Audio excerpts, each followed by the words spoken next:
আসসালামু আলাইকুম। আজ থেকে 1 বছর 2 মাস আগে প্রথম যখন ছাগল কিনি জানতাম না ছাগলে কি খায়। কেনার 1 মাস পরে আমার কাছে আনলাম, 15 দিনের ভিতরে ছাগলটা মারা গেল। এর ভিতরে পিপিআর ভ্যাকসিন দিলাম, 2টা ছাগলে 700 টাকা। তারপরে ছাগলটা মারা গেল। মারা যাওয়ার পরে পরিবার থেকে মনে করলাম যে যাক আর একটা ছাগল কিনবো, কি ভালো কি মন্দ। এভাবে কিনতে কিনতে কিনা হলো টোটাল 5টা। তারপরে 5টাই গাভিন ছিল। তারপরে কিনা হলো হচ্ছে আপনার কিছু ব্ল্যাক বেঙ্গল, 2টা খাসি। এভাবে কিনতে কিনতে অনেক কিনা হয়ে গেছিল। 23টা সম্ভবত রমজান মাসে শেডের কাজ শুরু করলাম। কেনার টোটাল কিনলাম মনে হয় 23টা মতো। শেডের কাজ শুরু করলাম। শুরু করার 1 মাসের ভিতরেই শেডের কাজ অফ করে দিলাম। কিছু টাকার দরকার হইল। তারপরে হচ্ছে শেডের নির্মাণ কাজ অফ করে দিলাম, ছাগল বিক্রি করে দিলাম। পাঠা, ছাগি। তখন লাস্ট ছাগল এসে দাঁড়ালো হচ্ছে 6টা ছাগি, 2টা খাসি, 1টা বাচ্চা, যেগুলা বিক্রি করতে ওই সময় পারিনি, হয়তো বাজারের সাথে হয়নি। পরে চিন্তা ভাবনা করলাম যে ছাগল আর পুষবো না। এগুলো ওই সময় বাজার মূল্য ভালো ছিল না, যার কারণে হচ্ছে বিক্রি হয়নি।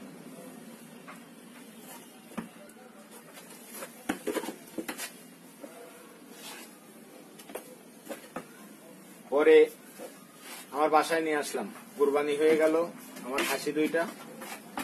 পরে বাসায় নিয়ে আসলাম সব ছাগি। তার ভিতরে বাচ্চা পালাম 4টা ছাগির থেকে 7টা। কিনলাম আবার হচ্ছে 3টা, বাচ্চা দাঁড়ালো 10টা। ছাগি সবগুলা বিক্রি হয়ে গেছে। এখন ছাগি আপাতত 2টা আছে, হয়তো খুব শীঘ্রই বিক্রি হয়ে যাবে। এখন বাচ্চা আছে টোটাল 10টা, 3টা খাসি পাঠা বাচ্চা, 7টা ছাগি বাচ্চা। একটা বাচ্চা গ্রোথ রেট ভালো না বলে রাখবো না, আরগুলা সব থাকবে। এ হচ্ছে বস ম্যাট স্টোন, এটা ব্ল্যাক স্টোন। ছাগল পালনের ভিতরে সব থেকে লাভজনক হিসাব কেউই দিতে পারবে না। লাভটা কি? ছাগল কেন পালন করতেছেন? শখ, বিকল্প আয়, নাকি বাণিজ্যিক? বাণিজ্যিক ক্ষেত্রে হিসাব অনেক চওড়া, এটা বোঝা অনেক বড় টাফ একটা বিষয়। বাণিজ্যিকের ভিতরে স্টাফ ব্যয় আছে, জমির একটা মূল্য আছে, আপনার খাদ্যর একটা বড় বিষয় আছে। এই 1 বছরের ভিতরে আমি এখনো কোনোদিন ঘাস চাষ করিনি, করার ইচ্ছাও নেই। কারণ আমার নিকটস্থ এলাকায় ঘাসের মূল্য একেবারেই কম। চাষ করার যে শ্রম লাগবে, যে স্টাফ খরচ লাগবে, তার থেকে আমার কিনা আমার কাছে সুবিধা। দানাদার হিসেবে এখন দেওয়া হচ্ছে বুটের ভুসি, সয়াবিন খোল, আপনার গমের ভুসি, খড় দেওয়া হয়, 1-2 বার হচ্ছে জার্মান ঘাস দেওয়া হয়, আর কাঁঠালের পাতা। বাচ্চা মারা গেছে জন্মকালীন একটা, বাচ্চাটা মৃত অবস্থায় জন্ম নিয়েছে। তাছাড়া আজ পর্যন্ত আমার এই পর্যন্ত আমি প্রায় 15+ বাচ্চা পাইছি, কোনো বাচ্চা হচ্ছে আমার কাছে মারা যায়নি, কোনো বাচ্চা এই পর্যন্ত মারা যায়নি। আর ছাগি মারা গেছে প্রথম একটা, যখন হচ্ছে আমার ফার্মিং এর বয়স হচ্ছে আপনার 15 দিন, এর ভিতরে মারা যায়। ওটা আমার কিনা ছিল 21,000 কি 22,000, চিকিৎসা দিয়ে টোটাল 31,500 টাকা আমার ব্যয়। পরবর্তী জিনেদার আতিক রুবেলের থেকে আমি 6টা ছাগি কিনি। ওর ভিতরে একটা হঠাৎ ফুড পয়জনিং হলো। রাত 9:30টার সময় আমার ফোন যে একটা ছাগলের সমস্যা। পরে আমি বললাম জবাই করে দিতে। 8.5 কেজি মতো মাংস হয়েছিল। হাসি মোটা তাজা করছি 2টা। একটা ছিল অনেকেই দেখছেন, নবাব সাহেব, জমিদার সাহেব, ওরা এই জায়গাটাই থাকতো। একটার মাংস হয়েছিল 28 কেজি, আর একটা হয়েছিল একটা 27 কেজি, একটা 38 কেজি। আর এখন কোন খাসি নেই, এখন 9টা টোটাল বাচ্চা থাকবে। চিকিৎসা ব্যবস্থা ভ্যাকসিনেশনটা খুব একটা ঝামেলার বিষয়। ভ্যাকসিনটা সময় মতো করা হয় না। ভ্যাকসিনটা সময় মতো না করলে অনেকের সমস্যা হচ্ছে।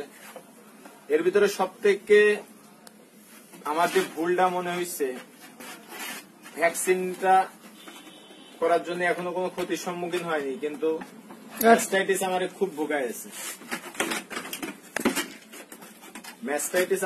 ভোগাইছে। কিন্তু চিকিৎসা ব্যবস্থা ওটা ভালো হয়েছে। যেটা আমার কাছে ব্যর্থতার ভিতরে আছে, কৃমি নিয়ন্ত্রণ করতে যে আমি খুব ভোগান্তিতে পড়ছি। এমনকি ল্যাবে মল পাঠাইছি, মল রিপোর্ট টেস্ট করছি। এটা হচ্ছে কৃমি নিয়ন্ত্রণের জন্য একটা ভোগান্তি। দ্বিতীয় ভোগান্তি হচ্ছে আপনার ম্যাস্টাইটিস। চিকিৎসা ভালো হয়েছে, তারপরে নিজের কাছে এখনো সেভাবে মেনে নিতে পারিনি। পরিবেশটা আমার সেভাবে ভালো না, আধুনিক কোনো অবকাঠামো নেই, কোন রকম ভাবে টাইটুই করে চলে। বাচ্চা মিল্ক রিপ্লেসার নিয়েও ভোগান্তিতে পড়ছি।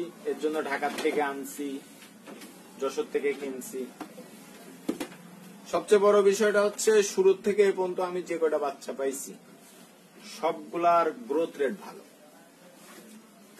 অনেক খামারি হচ্ছে আমার বাচ্চা নেওয়ার জন্য আমার থেকে চাইছে।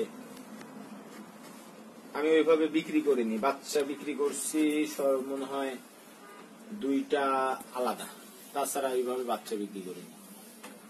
ছাগি ক্রয় করেছি সর্বোচ্চ 22,000 টাকা, সর্বনিম্ন ব্ল্যাক বেঙ্গল গুলা কিনছিলাম 4,000 টাকা, ক্রসের ভিতরে কিনছি 6,250 টাকা, আর সর্বোচ্চ 22,000। আর ম্যাটস্টোনের মারে কিনছি 17,000। এখন আমার বস এটি। ম্যাস্টাইটিস এর জন্য আমি চেষ্টা করতেছি, এবার এসকেপ কোম্পানির সাথে কথা হচ্ছে, ওদের কাছে ভ্যাকসিন আছে ম্যাস্টাইটিস এর, এটা দেব। আর বড় সমস্যাটা এই স্টল ফিটিং এ দেখতেছি ফুড পয়জনিং হচ্ছে, কারণ আমাদের বেশিরভাগ খাবারের বড় একটা অংশ দানাদার, যার কারণে খুব একটা সমস্যার মাঝে মধ্যে পড়তে হচ্ছে। যে ভ্যাকসিন, ওই নামটা ইটি ভ্যাকসিন সম্ভবত,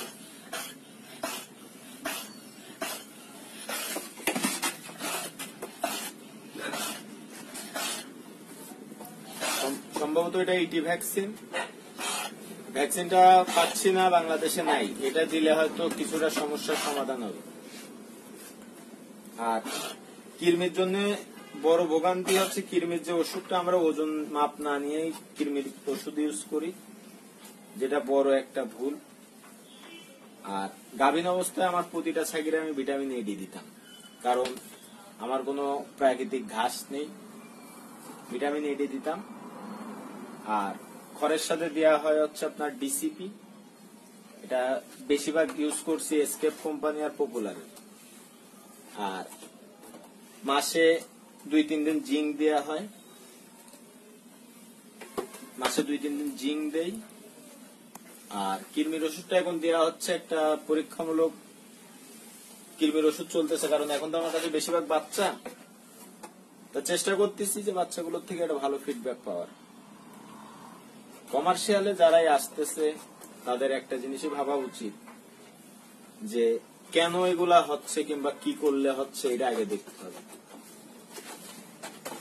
এই বাচ্চাটার জন্মকালীন ওজন 4 কেজি 300। এটা আমি শখ করে নাম রাখছি বস ম্যাটস্টোন।